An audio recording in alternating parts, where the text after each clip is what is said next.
You are live. All right. Hello, everybody. Welcome to Friday. We used to call Welcome to Friday. Cats for Kids, but I don't know if it's all kids out there, so we'll just say it's Fun Friday at Big Cat Rescue. And it's Carol and Lisa here, and we're just passing Miss Bria. So I feel a little strange, Carol, because I'm not sweaty. And it just doesn't feel like a Big Cat Rescue Day if I'm not sweaty. How did that happen? There were no projects going on. So when I got here, I did donation letters for about an hour, and then I did food prep with Jordan and cleaned that up, and then I went back and did more letters. So I feel like it's not really a Big Cat Rescue Day because I'm not hot and sweaty. So hi, everybody. Hi, Noor. Hi, Daniel. Hi, Deb. Hi, Melissa. So we thought we would say hello to some of the smaller cats who we don't always come and visit today, and start with our cover girl. If you have received your Big Cat Times, you know that our cover girl for summer is Perfection, the Ocelot. So, and usually she's right there. Yeah, I see her now. She's there. That's been one positive about not having so many people come through, so many tours, because she is out so much more, I've noticed, since the people are not around as much.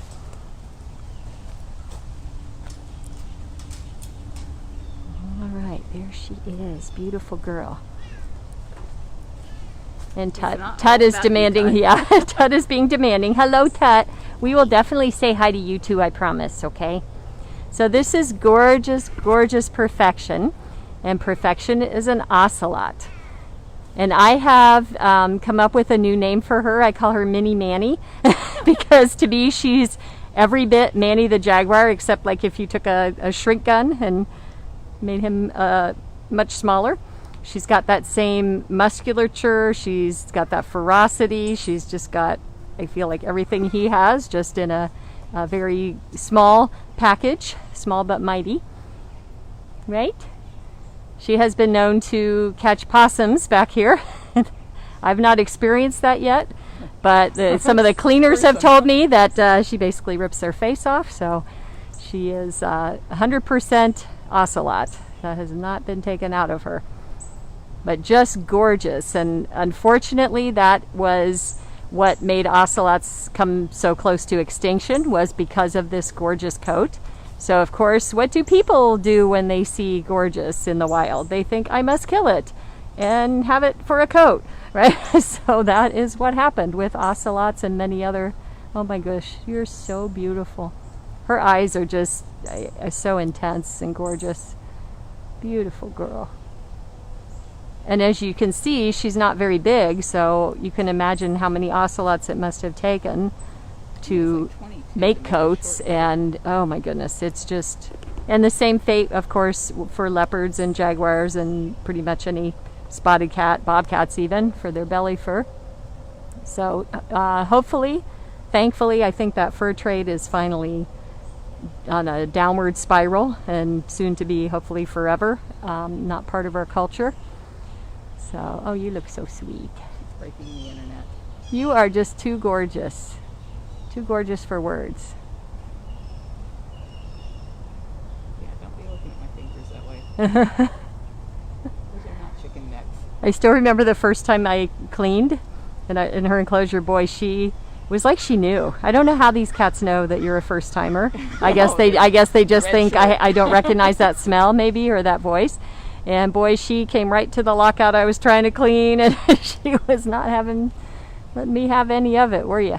Renee wants to know how old she is. She is 24, Crazy. Which is extraordinary for a big cat. If you think of, the normal life expectancy in the wild, it would be more like maybe 12, so like double the life expectancy of the wild. And the thing that's amazing about her is that she still does have that fitness and that ferocity. It's like she has just not lost it. Just amazing, aren't you? You are amazing.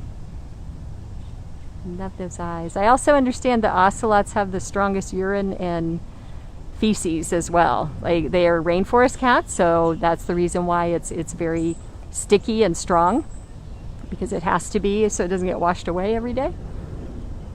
So obviously ideal to have as a pet, right? So that's another fate of ocelots because of their small size, much like servals, right? People in the past thought, oh, I should have this in my house, and then realized, no, not a good idea.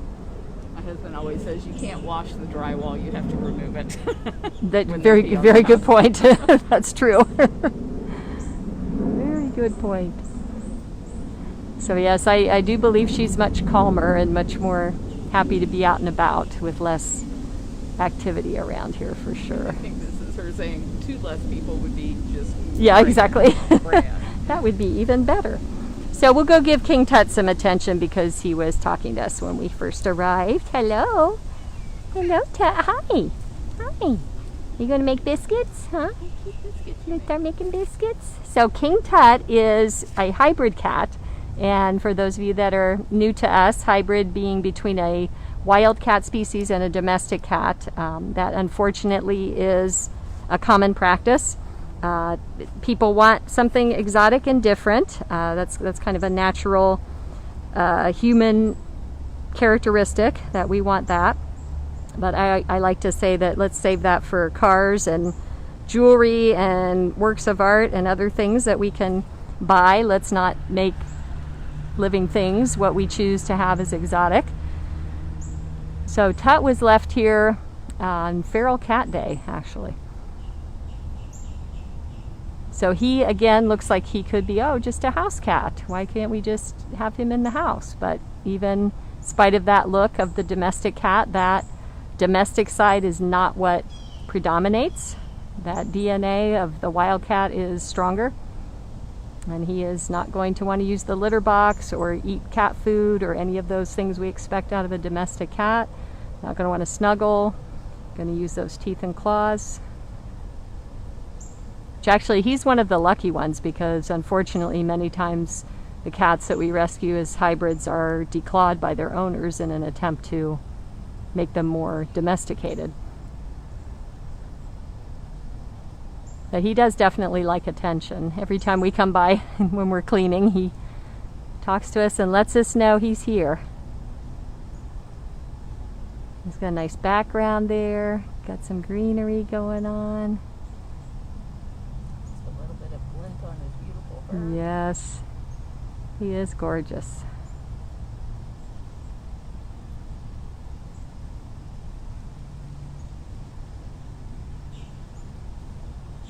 But once again, another example of not a good idea to even have a hybrid as a pet, let alone a full serval or ocelot, as we talked about earlier. The best thing to do is adopt a domestic cat. Take in a feral cat, adopt, foster. Once you have them, spay and neuter, and that will solve a lot of the overpopulation problem out there. I don't know what we do about people, Carol. That's a whole nother overpopulation problem. But I don't have the power to work on that. Oh dear. So how about we'll go that direction and because somebody's in there. Lockout, posing nicely. Right there. You want to explain their lockout as we head over? Absolutely. So if you're new to us, a lockout is the area in the enclosure where the food is placed and where water dishes. There's also usually at least one other place where the cat has access to water besides their feeding lockout. So in addition to that, and this is an older fellow, so he gets lots of water bowls and they're nice and low so he can get at them. This is Running Bear, the Bobcat, and he is 23, so he is also one of our senior citizens, so to speak. And Running Bear is very interesting when it comes to cleaning. He has this one little spot, and walk with me for a moment, Carol. I'm going to show him this fun spot where he likes to poop. So we have this safety gate. So all of this is his enclosure.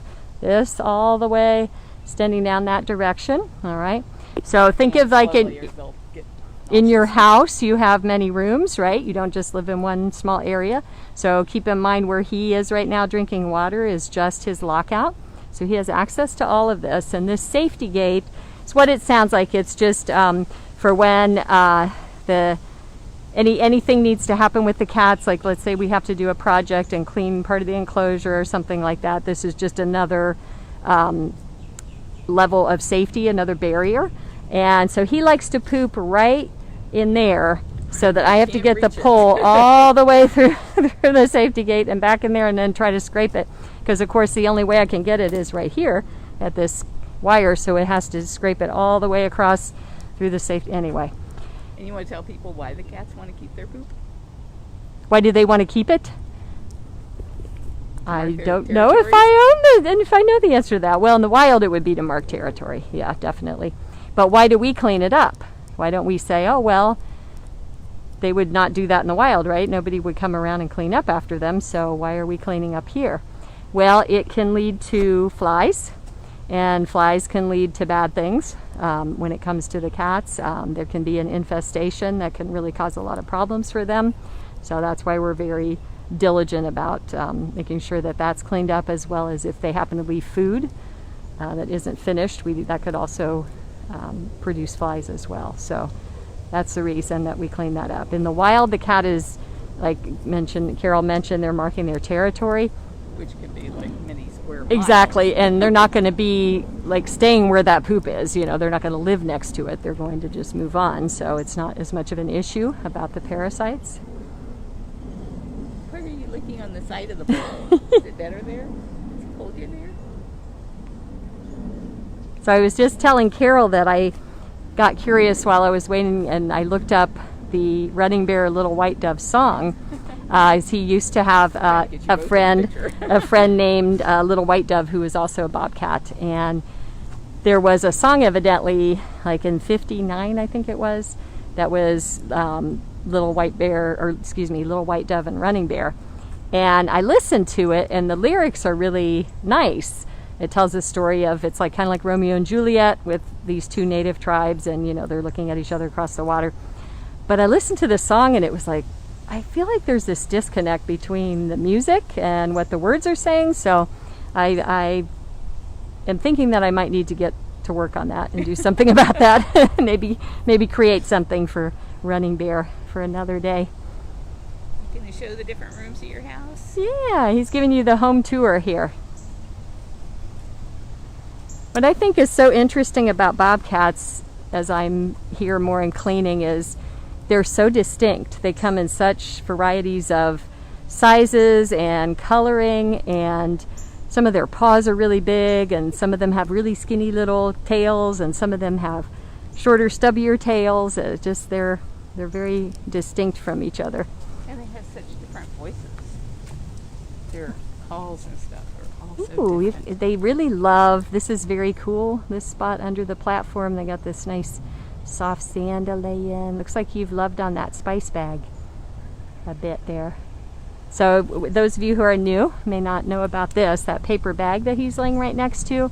It's not that we, forgot to clean up or that somebody left trash. That's in there on purpose. That's a form of enrichment, and it's called a spice bag. And originally, I don't know what his favorite is, but the cats get a range of things that they respond to: catnip, oregano, rosemary. Some of the tigers especially like cinnamon. So this is a form of enrichment because they're very scent stimulated cats. It's like keeping them from getting bored. Just so the way things smell are very interesting, and that just helps to stimulate that. And I notice he's got these brushes on this side of his platform here. I think that's hilarious. So he can kind of self-groom as he rubs up against there. That is an issue for our older cats. As they get arthritis, much like a house cat, they can have a hard time grooming themselves, especially on their back. So I know that some of the keepers have scratchers that they use. Yeah. I don't know who his scratcher is. Does anybody let you scratch them? Is it maybe Bethany? Maybe. All I know is I want to know who Jinx's scratcher is, and I want to watch that. I did get some singing time with him today. Aww. I made a point to go sing with him, and he was just resting under his platform and just enjoying it. Aw, sweet boy.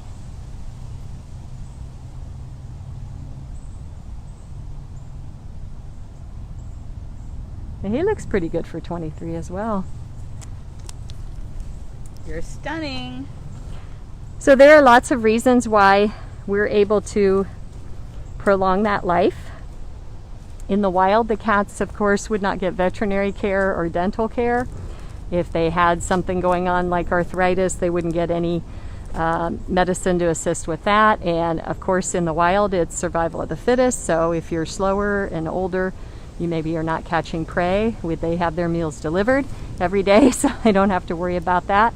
And I will tell you, I did food prep this morning, and these diets are very specific. Each cat has their own diet, and we have a little chart that we watch. We check to make sure, and it's different days of the week. It's a variety too. They get whole prey twice a week. So I always try to actually avoid whole prey day, Carol, I'll be honest. I have trouble with that one. But they have to have what they have to have. So there are rats and chicks and rabbits, but they're not alive. They have been humanely euthanized, and it's part of their diet. And they need that whole animal for their health. It's like taking vitamins for us. Provides those nutrients that they would be getting if they were living as they're supposed to be living and catching their prey and eating everything. They wouldn't have their meat cut up for them. They would be eating the whole thing. So I do have to insist on preparing Jinx's bucket, though. It was kind of funny. I started working on it today, and one of the interns, the last time I did food prep, I had set all the buckets out and I was getting ready to work, and she came over and grabbed Jinx's bucket, and one of the other interns was teasing me today. He said, "The look you gave her," he said, "I thought you had a knife in your hand." I thought she was in trouble. I said, "Yeah, I'm holding on to my Jinx bucket today." But I do like to think of who the cat is as you're preparing it. You can just imagine that they're going to enjoy. But he's on a diet. Oh, no. Yeah, I put the food in there, and I thought, that doesn't look like very much. Is this right? I double checked the chart. I guess he's gotten a little soft, which will happen to male cats after they've been neutered. So that kind of goes with the territory. You'll see if we get a growl. Of course we're gonna get a growl. Hello. Yeah, I know. But that's what Zoom is for. I know. I get it. We'll keep our distance back here. So we have Sue and Lakota, who are our co-bubbles here, Bobcats, and yeah, Sue just almost always reacts that way when we go by when we're cleaning. I love her little Elvis smirk. Yeah, her little sneer there. Yes, I know. And he's got a man cave back there that he likes to hang out in on the other side. They have quite a large shared enclosure, and they also have this little pass-through. Deb was asking if you snuck any extra into man. Well, of course I did. I mean, not too much. I was trying to be good because, the weight limit, but I did. I gave him a neck because I guess necks are kind of like potato chips for us, so we had some extra necks, so I said, well, of course, I will give him a neck. I was still scanning their environment here. You were talking about how big it is. Let's keep walking. So that's a really important point that I like to make for anybody who's new to us, is just how very large these enclosures are. It can be very deceiving if you watch a video or you just look at a still photograph and you don't realize the space that the cats have. And you'll notice that there is that section over there, and this was one lockout, and of course if there's more than one cat in the same enclosure, there's going to be more than one lockout. The cats are always separated when they eat, and the reason for that is it doesn't matter how much they like each other. When it comes to feeding time, all bets are off, right? And anybody can get aggressive when it comes to food, sometimes especially if they live together. Now, and also this is a separate section for us to clean. This is I believe they're the only ones that are on quarantine at the moment. And so it's not COVID quarantine like us. They don't have that issue. But they have, if I'm remembering right, it's like a herpes virus. Is that the reason why they're on quarantine? And I had a skin issue. like a... Or I might be mixing him up with a different cat that had quarantine. type issue, Okay. But that could be why it's in quarantine. So what quarantine means is there's separate cleaning tools here. And if you're cleaning and you come to them, you have to change your gloves. You have to not use the same tools that you've been using with all the other cats, so there's no cross-contamination. You have a separate bag for the waste that you find, and that way just also you make sure that nothing that's been in there comes outside the enclosure. You try to be careful about that as well, just to keep from any of that extra contamination. Yeah, we can keep walking. I was going to see if he was in his man cave that you were talking about.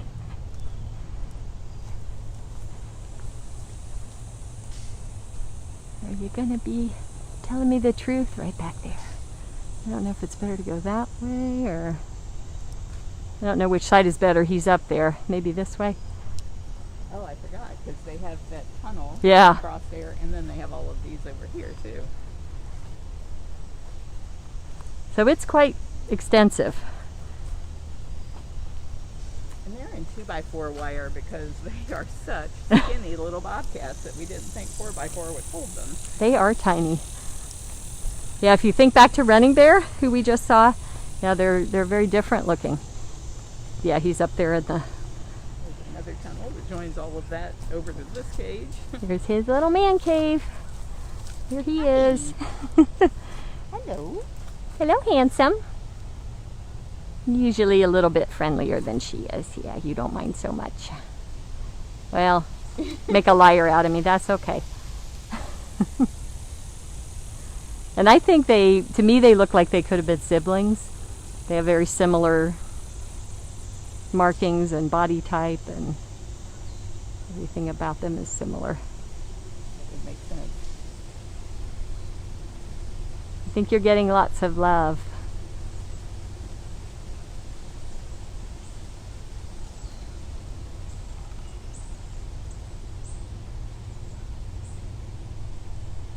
I like how he can peek out over the top of the little Right. railing there. Yeah, does that make you feel safe? Oh, Whoa, whatever that was. wasn't us. The wind did something there and we got spooked a little bit. We can go over here and see if Breezy is out. Hi, Breezy. Oh, we can hear Beecher all the way. Can everybody hear Beecher? Yeah, he's making himself known. Hi, sweet girl. Hi. About another oldie. Hi. You're so pretty. You know who you're You're so pretty. Karma actually calls me when it's time to scratch you. And video you. Aw, hi, sweetness. So she's another one who is, if you just think about what Sue and Lakota just look like, she's got just these, I call them tiger paws. She's got like these massive paws and this great coat. You're probably big as both of them put together. I think, yeah. I think that's true. How you doing? You show everybody your pretty face. So again, I believe Breezy's 24 now. So we have a group of older Bobs here. And they all live here close together, which Yeah. I never thought about until now. So she has extra water as well. So here's an example of just a water without the feeding lockout. And then of course, feeding lockout. Hers extends. I always hate walking on that side because it's really skinny between that cabana. I always like take my pole and go like that. I don't know what we were I guess we should go say hi to Beecher because he probably will not be happy until we do. He's making his wishes known here. hearing, but I don't see him. Right there, under his platform. Hello. We heard you. Says, well, it's about time. It's about time, huh? I've been calling and calling.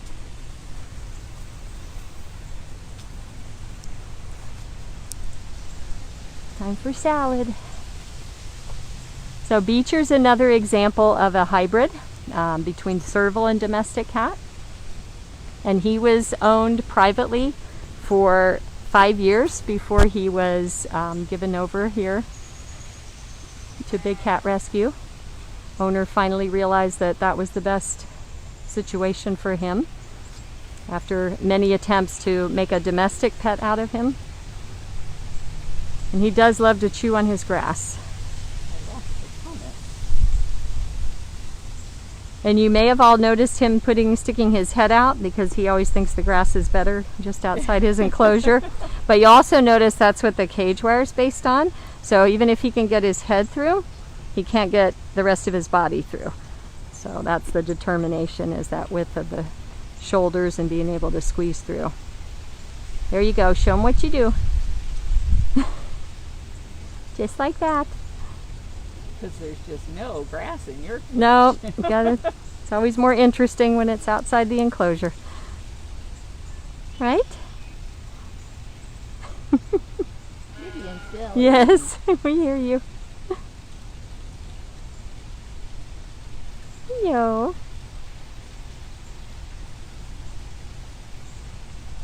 Remember, he used to make himself known back when we still were giving tours. You could hear him several cats away, and of course everybody on the tour wanted to know, who's that?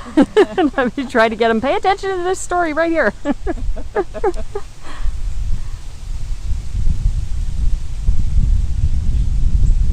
Oh, that breeze feels nice. Yeah.